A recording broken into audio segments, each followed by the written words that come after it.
Olá, bom dia amigos e amigas aqui do canal Dica de hoje. Nesse vídeo de hoje a gente vai falar sobre um setor que muitas pessoas investiram e muitas pessoas não estão entendendo porque está caindo muito, que é exatamente o setor de construção. A gente vai explicar o que está por trás dessa queda muito forte das ações, né, que já vem aí perdurando por alguns meses, e se você pegar o período longo desde lá antes do Covid em 2019, vocês vão entender isso. E vai ficar claro para vocês o que está acontecendo, inclusive isso já está aparecendo nos resultados. Então curtam o vídeo, se inscrevam no canal e logo depois da vinheta a gente já começa.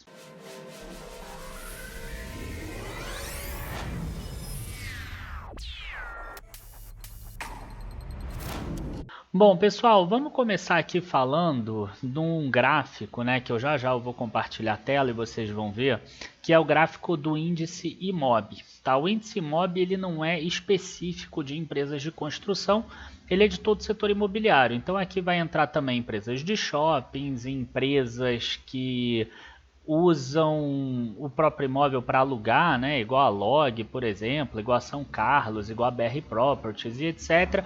Mas boa parte são empresas de construção, então a gente vai usar aqui. Como vocês podem dar uma olhada, eu peguei o gráfico mais longo, tá? De forma até proposital. Por quê? Porque vocês vão ver aqui, ó, que esse índice MOB aqui, ele bateu 1.529 pontos antes da pandemia do Covid, e hoje aqui ele já caiu em 50%. Ele chegou aqui na mínima, né, há alguns dias atrás, algumas semanas, a 57% de queda. Se você pegar essa queda aqui mais recente desse ano, a gente tem uma queda aí de 28, 29%. E é claro que a gente tem empresas que caíram mais do que isso e outras empresas que caíram menos do que isso. O que precisa estar entendido também é o que aconteceu antes. Né? Então, se a gente pegar de 2016 até lá em cima aqui, olha só, foi um índice que subiu 269%, isso no índice, né? Tem empresas que subiram muito mais do que isso. A gente com a Trisul lá na carteira de cações, quando chegou nesse ponto aqui, ela chegou a bater 700% de alta e hoje está em uns 260%, 270% de alta, por exemplo. Então, a gente tem aqui um potencial de alta muito grande, mas também uma queda muito forte. Por quê? Porque esse talvez seja o setor mais cíclico que existe na Bolsa de Valores. Tá? Então, vamos aproveitar para passar aqui alguns resultados, tá? E principalmente de empresas que trabalham aí no segmento médio e alto padrão. Eu não vou conseguir pegar todas as empresas porque são muitas construtoras hoje listadas na Bolsa, mas vocês vão conseguir entender o que está acontecendo. Tá? Então a gente tem, por exemplo, aqui a Trisul primeiro. Tá? Se a gente olhar aqui os dados da Trisul, vai ficar claro, por exemplo, ó, receita operacional líquida, ó, 254 milhões, 210 milhões, 190 milhões. Tá? A Trisul até conseguiu margem bruta melhor, por incrível que pareça. Né, porque teve aumento do custo de material de construção, então isso segurou um pouco esse resultado da Trisul, batendo aqui um lucro bruto menor do que o dos outros trimestres, mas sem cair tanto quanto a receita. Ó, 90 milhões, 79, 75. Lucro líquido a mesma coisa, 48, 35 e 33 milhões. Então, quando a gente pega aqui 9 meses, a gente já vê uma queda. Qual é o grande problema, tá, de todas as empresas? O mercado acredita que essa margem aqui pode despencar. Tá? E além disso, as empresas lançaram muita coisa nos últimos trimestres. Então, quando você olha aqui, ó, a disponibilidade líquida de endividamento, a gente vê que a dívida líquida era 64 milhões, 100 milhões e agora 203 milhões, um aumento de 100 milhões de um trimestre para o outro, isso já é dívida líquida, excluindo a disponibilidade, que seria o dinheiro em caixa. Né? Então, esse é o grande ponto.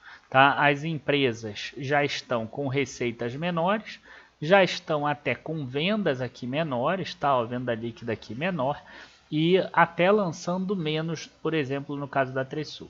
Se a gente passa para uma Mitre, por exemplo, a gente vai ver algo que é um pouquinho similar, não é exatamente igual, mas já vamos ver aqui, ó, que do segundo para o terceiro trimestre já tem uma queda aqui da receita líquida de incorporação de 162 para 154 milhões. A gente tem uma melhora da margem também, de 57 aqui para 56 milhões, uma queda do lucro bruto, mais uma melhora da margem bruta aqui. E o lucro líquido a gente vê uma queda forte. Vamos fazer lucro líquido recorrente aqui, ó, caindo de 22 milhões para 16 milhões. EBITDA ajustado, a mesma coisa aqui, caindo de 22 para 16. Então, a empresa perdendo resultado também. Aí, a gente passa aqui para a Even, por exemplo. Né? A Even é uma empresa que é um pouquinho mais complicada da gente analisar pelo seguinte, porque a empresa abriu capital ano passado da Melnick. Né? Então a Melnick hoje ela tem uma parte que é da Even e uma parte que são dos acionistas da Melnick.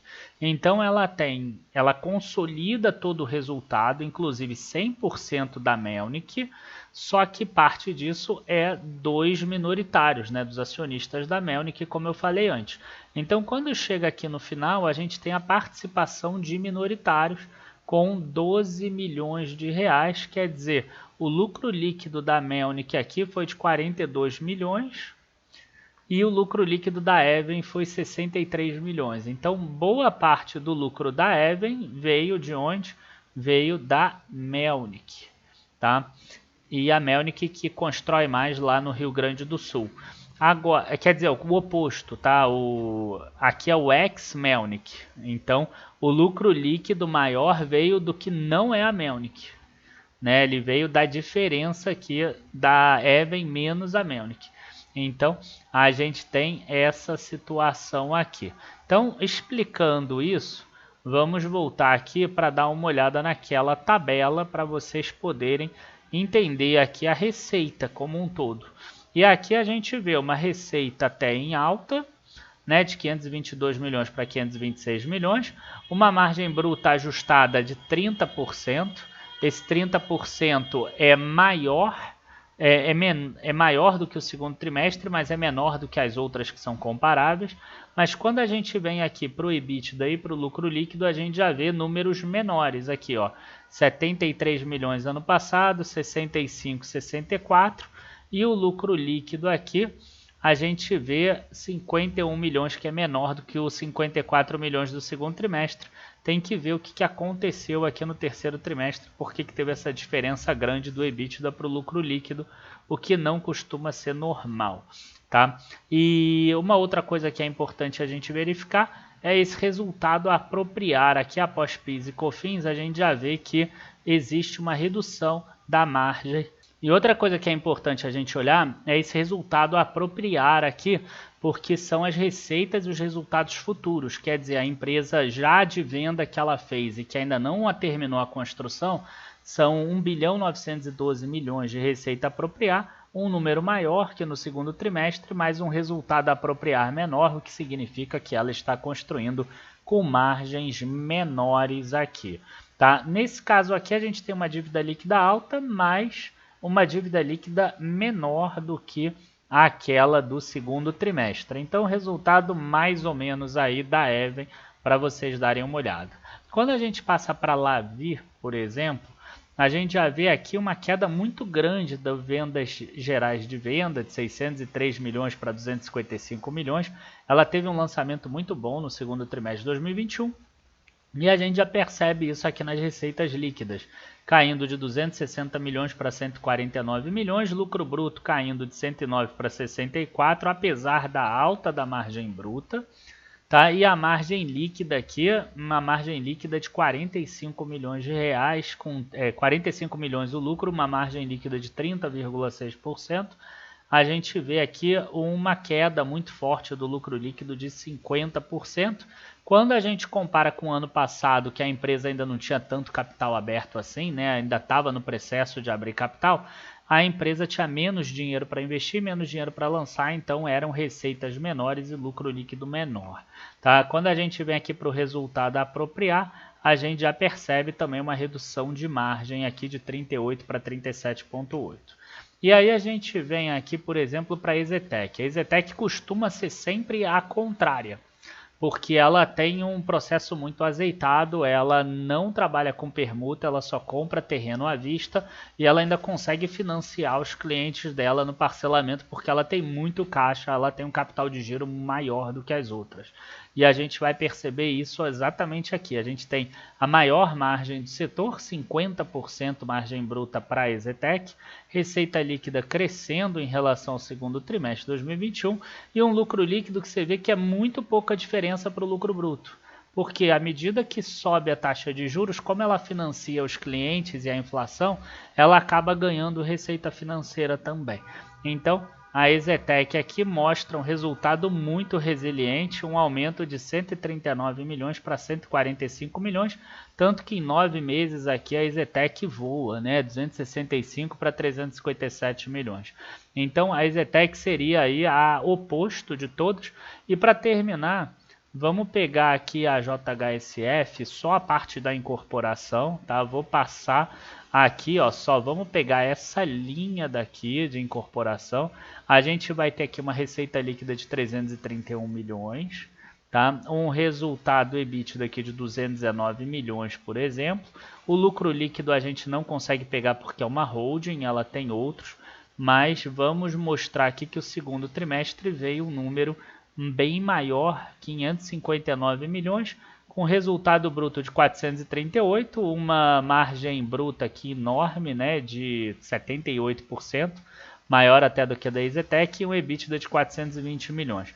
Aqui teve um não recorrente de venda de terreno da XP, que custou ali em torno de 100 milhões de reais, 99, alguma coisa. Então, quer dizer, mesmo se você tirar esse valor da XP, mesmo assim, a empresa teve redução de venda e teve redução de receita. Então, o que ficou muito claro para a gente aqui? Ficou muito claro que as empresas já estão vendendo menos os lançamentos. Provavelmente os lançamentos vão se reduzir agora no quarto trimestre. Algumas empresas que queiram fazer o guidance só para mostrar para o mercado, olha, a gente lançou X que a gente prometeu. Ok, pode ser que ela lance, mas vai ter uma dificuldade maior de vendas. Por quê? Porque eles estão tendo que tentar repassar os preços. E na hora que repassa o preço e aumenta o valor, as pessoas compram menos. E a gente já está vendo um arrefecimento aí do setor. E ainda mais a gente percebe que os resultados futuros estão vindo com margens menores. Então a gente está tendo essa dificuldade exatamente no setor de construção, tá? E por isso que o mercado fez o preço cair tanto. Né? Por isso que a gente está vendo várias empresas negociando abaixo do valor patrimonial. Esse vídeo de hoje não tem o objetivo de recomendar nenhuma ação, então não tem recomendação de compra nem de venda, isso tudo a gente faz via relatório, mas é só para mostrar para vocês entenderem por que o mercado está fazendo cair tanto essas ações ao longo desses últimos, né, trimestres, aí, se a gente pensar desde 2019, e o que elas vão precisar fazer e depois de acabar esse ciclo. Ainda tem a questão dos juros, que os juros mais altos trazem uma dificuldade para fazer o financiamento imobiliário também, menos pessoas acabam conseguindo fazer o financiamento porque eles não podem comprometer mais do que 30% da renda familiar. Então a gente tem uma situação que é um pouco complexa e qualquer pessoa que invista hoje no setor de construção não deve pensar um período menor do que 5 anos. O ciclo da construção costuma ser longo e pode ser que ele esteja ainda começando a queda, né? Isso em termos de fundamentos, não sei em termos de preços. Então a pessoa tem que tomar bastante cuidado com esse tipo de setor ou pelo menos ajustar o prazo para esse tipo de setor, que é um setor com um ciclo mais longo. Abraços a todos, bons investimentos e até a próxima. Não deixe de acompanhar a nossa Black Friday do Dica Internacional, que está aí nos últimos 2 dias. Inclusive amanhã a gente vai ter uma live muito especial, que é com a Stake, né, com o pessoal lá de uma corretora australiana e que tem agora filial aqui no Brasil e que vai ensinar para a gente como abrir conta. E além disso, amanhã também tem a monitoria do Dica Internacional. Quem se inscrever aí, quem conseguir assinar hoje, já participa também do Dica Internacional. Abraços, até a próxima e tchau, tchau, pessoal. Bons investimentos.